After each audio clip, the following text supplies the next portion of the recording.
Ugh, do I have to? Oh, yeah, I've got a show to do. I do have to. Okay, let's wrap up this cavalcade of crap with the latter 50 games of Dynamite 100. Strike. Select the circle that flashes as soon as possible. At least that's what the instructions say. I've tried this and balls to this. Fall down. Roll a ball left and right to make it fall through the gaps in the rising floor. Pretty good for hand-to-eye coordination, but boring nonetheless. Equilibrium. Keep a ball from touching the walls in varying conditions, like normal gravity, reverse gravity, wind, etc. Decent use of basic physics. Ball eater. It's like Snake, but with balls. Collect balls and avoid the red balls. This certainly does eat balls. Spray. Two nippled boobs fire at each other and try and force each other into the spiky walls. Oh, this is going to be a long one, isn't it? Centrifuged.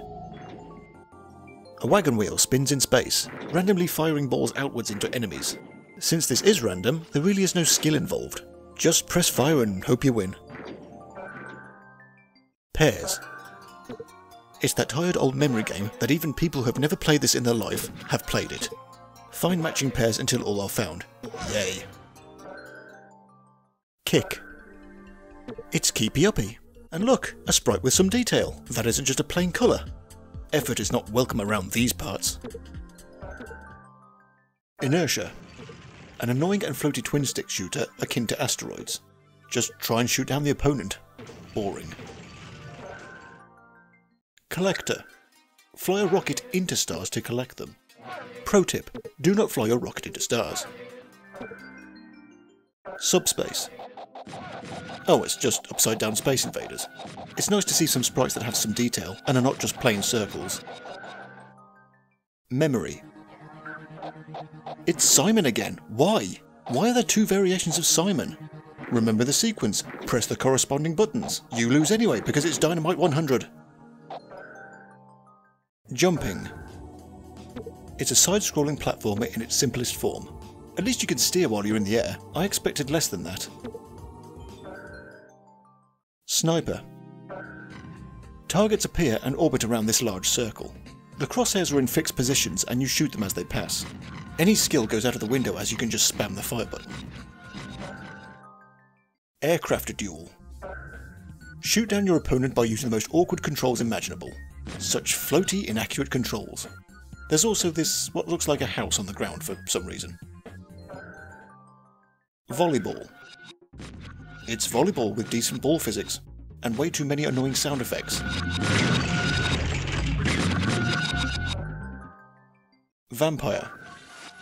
Fly your weird space tank around shooting at these red things. They will drop these little squares, which replenishes the ship's ever-decreasing energy. Touchdown. It's not an American football game, it's one of those lunar lander games, where you have to very delicately use the thrust to maneuver your very delicate rocket onto the landing pad. It's nice to see some actual terrain in this sea of games that all take in the middle of space for some reason. Mad Driver. See, this is how you navigate space. Avoid the stars. A top-to-bottom race, I suppose. Dodging stars that are the same size as the ship. Realism need not apply. Distancer. It's bowls. I didn't expect that. The idea is to get your bowl as close to the jack as possible, while also knocking your opponent's bowls out of the way. This works quite well. Intensitor.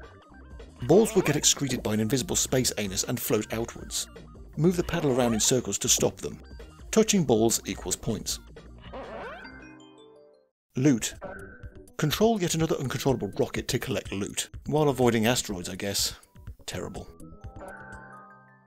Box. Try to punch your opponent's boxing glove into the spiky walls. This is not the goal of boxing. They should have called this sumo. Ambush. Run around the grid avoiding the red balls trying to shoot you. Get around to ambush them to shoot them first. Hostile Flotile. I don't know what a flotile is, but this game is just Space Invaders. Earthworm. Another variation of Snake, including that weird squeaky anus sound effect from Intensita. Extend your worm around collecting the things, avoiding the spiky things at around 3 frames per second. Cobra Battle. It's Snake again, but 2-player. Apple Eater.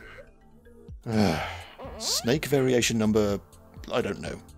Now the worm, or snake, extends from the centre to reach the apples, avoiding these line things. The buzz noise when eating an apple suggests you're doing something wrong. I know I am. I'm playing this. Guardian. Snake again. But now you're protecting a giant space heart from incoming asteroids, while collecting little hearts to make yourself bigger. No more Snake games, please. Mice Hunt. Fuck. What did I just say? This is the closest to traditional Snake in this current batch. Still runs at 3 frames per second though. Satellite Wars. Oh thank f*** it's not a Snake game. Try and shoot the opponent while fighting against the star's gravitational pull. Maybe don't have a dogfight that close to a star? Tanks. 2 tanks battling it out. I would complain about the awkward tank controls, but that's the point. Protectors. Tanks again, but you also have to protect your little circle. Fireball. Now it's gun turrets at the side of the screen. Shoot your opponent past these 4 little squares by bouncing your projectiles off the bottom and top of the screen, so it's space pong kind of. Cannons. 2 cannons trying to shoot each other over a wall, while fighting against different wind speeds and directions. A good use of physics here, as judging the right trajectory is tricky. Super Rockets. Another turret game, but now you're protecting a space station, I think, from asteroids with rockets. Sorry, super rockets. Virus Killer. Where were you 2 years ago? Well, that'll date this video. A turret game once more, as you slide your turret around this outer rail fighting off the viruses that come from the centre. Ah! Meteor Rain. Another turret game, but now your turret has 2 opposing alternating firing barrels. Shoot the asteroids while trying to remember which barrel is the active one. UFO's Survival. Hey look, another sprite that isn't just a plain circle. Avoid the rockets. That's it, rocket dodging. This Dynamite 100 region of space is really dangerous. Security. Turrets? 4 turrets, and assigned to the face buttons by your colours. What brings you to space? More rockets, of course, but now the turrets have a finite amount of rockets, so be careful you don't run out. Hockey. It's air hockey and it works pretty well. That's because it's based on an already existing good game. If it ain't broke, don't fix it. Ice melting. 2-player breakout. The opposing layout means sometimes you need to deflect both balls. Not bad. Squash. Play with yourself, but in 3D, kind of. When playing 2-player, the paddles alternate so you don't muscle in on the other player's turn. Planet Bombers. Weird circular twin-stick squash with an octagon in the middle. It's different, I suppose. Atomic Colours. And here come the Tetris and Columns clones. I think this works like Columns. Match up a few adjacent colours and they disappear. I don't know why it's split up into 4 areas. There is no 4-player. And if they ever interact in the middle at some point, I don't know, I'm just trying to get through these. Chain Boom. Okay, this is more like it. Tetris looking but with Columns colour matching.